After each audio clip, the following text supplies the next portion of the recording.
Day in our life, 29 years old, a happy full-time mom with my 2 kids. Ito na nga po ang ganap namin mag-ina tuwing umaga.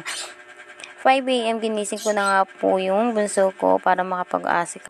Dahil 6 a.m. in the morning, start na po yung class nila. Hinilamusan ko nga po lang yan mga mamshi ko kasi dahil sobrang lamig sa umaga, pinapaliguan ko po sila is pagkadating galing school na po mga moms, naglalagay rin po pala ako ng aside niyan at saka alkamporado dahil malamig nga po moms, naglalagay po ako niyan before and after maligo po mga momshi ko. At saka naglalagay nga din po ako niyan ng towel kasi pawis po yung mga bata para nakakatulong po pa sa pag-absorb po ng pawis nila. Mas maganda nga po yan mga moms is tissue po. Dumaan nga po yung asawa ko, haharutin nga po niyan kaso nga lang sinabi ko may camera po kaya humiga na lang po siya mga momshi ko. Binisa ko na nga po siya ng uniform, ganyan po yung uniform nila. Yung ating na nga po is, kumain na nga po yan dun sa lamesa po. Ito po, huling ko po siyang ginising. Antok na antok pa nga po yan mga mamshi ko. Gabi na po kasi silang natutulog sa gabi, mga alas 12 na po mga mamshi ko kasi natutulog po sila ng hapon.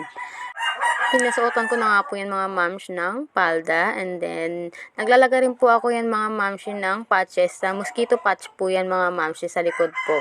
Binili ko po yan sa Shopee, mura-mura lang po yan mga mams ko. Syempre, pabango-pabango konti.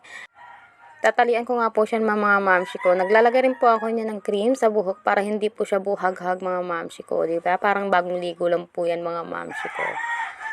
Nagagalit nga po yan mga mamshi kasi ganyan na lang lagi na lang daw yung tali niya. Kaso nga lang po mga mamshi, nagmamadali na po kami kaya ganyan na lang po yan muna yung tinatali ko po sa kanya.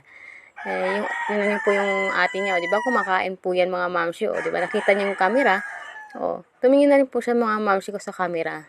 Pero yung pagkain niya po is, andun pa po yan sa lamesa, hindi niya po naubos. Ribbon nga po lang yung mga terno po silang dalawang magkakapatid. Inutusan ko na nga lang din po yung kapatid niya, na iabot na lang po yung jacket. Kinajakitan ko po talaga sila mga mamsi tuwing umaga pagpasok kasi sobrang lamig pa po ngayon. Yan lang po mga mamsi, see you in next video. Thank you!